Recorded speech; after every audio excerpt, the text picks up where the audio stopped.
What's going on, guys? BustlePay6 here, back to another video, and today I have an album review for you guys. Today I'm going over the latest studio offering from Unaussprechlichen Kulten. I apologize if I completely butchered that name. I don't really know German all that well. With their newest studio album, Haxan Sabaoth. This album comes out on the 2nd of February of 2024 on Iron Bonehead Productions. This is their 6th studio album overall, and this band formed in 1997, technically under a different moniker by the name of Spawn, but then in 1999 they changed it to this band right here.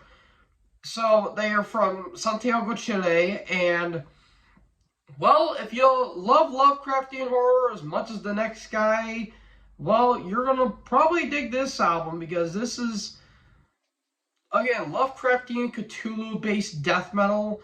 And, well, without wasting time, let's get into the album as a whole. So we kick off with the opening track, Le May Sabaka, or Sabaka? I apologize for the mispronunciations for some of these song titles.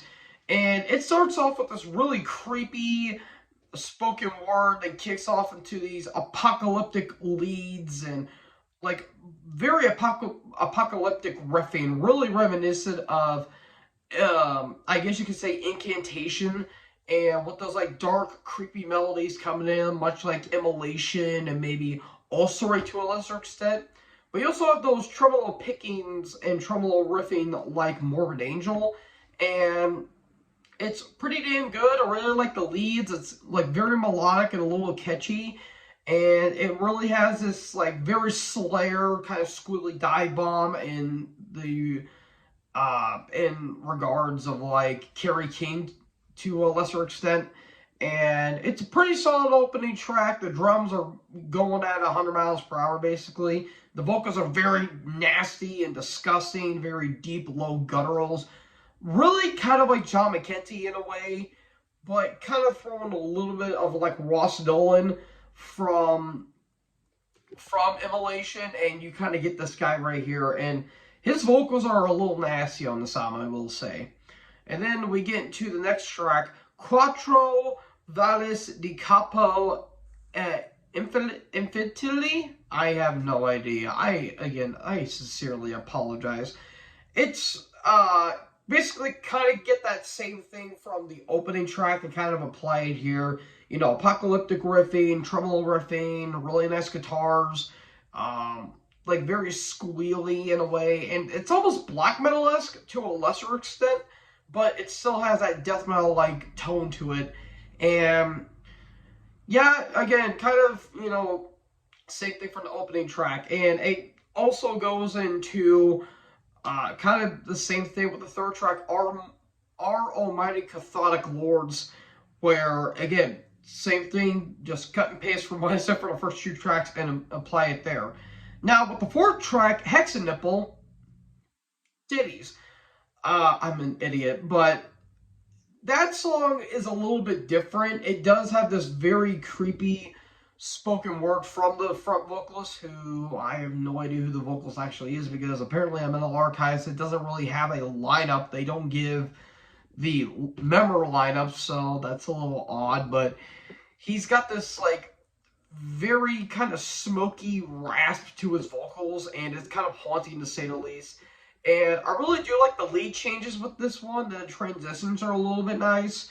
And I would probably say maybe my favorite track on the entire album. And I will say there's only 7 tracks, and all of them are over 5 minutes. So yeah, you might want to kind of hang on to the listening experience here for a little bit.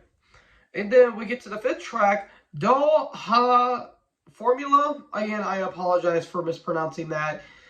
Kind of cuts almost the same formula from the first 3 tracks, but just add a little different dynamics. You know, the squealy dive bombs and you know, tremolo riffing, and you know, really nice a little nice drum fills, I will say. I'll give it that much credit. And then track 6, Back to the Mother Hydra and Father Dagon, not to be confused with the vocalist of Inquisition.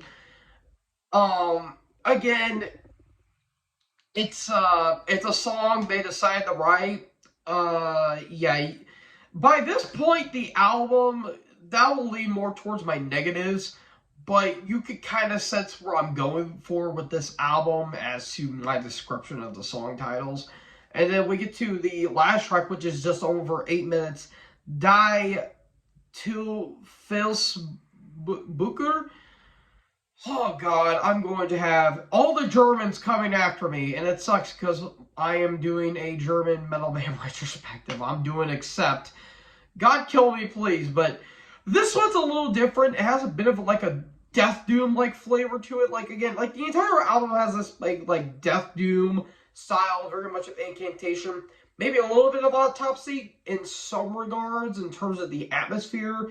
But this one I think is where it gets a little more doomy and the most tracks on the entire album. So yeah, like the songs themselves are not bad, but that will get into my negatives. I have some issues with this album. One, production. It's very, very, very thin on the sound. Like, the drums don't really have a big, like, punch in the mix. Like, they just sound like they're recorded at the end of a hallway, but recorded just a little better. The guitar tone sounds a little flat. I felt like they could have beefed up the guitar sound a little bit on this album. And I would like some more dynamics. Like, I felt like all the songs really ran together, and there wasn't a whole lot of standouts, maybe for Haxan Nipple and the last track. But again, there wasn't a whole lot of dynamics, and it really converts to background noise. Like, if you're just wanting to get some Lovecraftian death metal, then this might be a slightly recommended track. But yeah, there wasn't really a whole lot to really grab from this album. Like, it's just solid meat potatoes, Lovecraftian horror death metal, and that's basically it.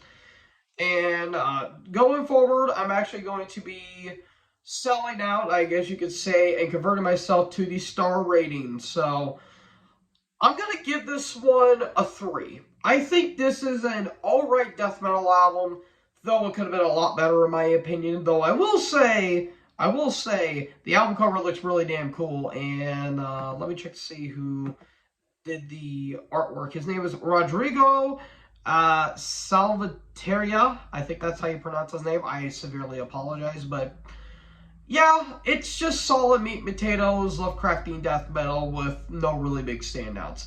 So yeah, that's my result. I'm giving it 3 stars. So folks, who did you guys think about Haxan Sabaoth? Let me know in the comment section below. Make sure you guys leave a like, leave a comment, tap that bell subscribe button, and tap the bell so when I upload, you guys will be notified.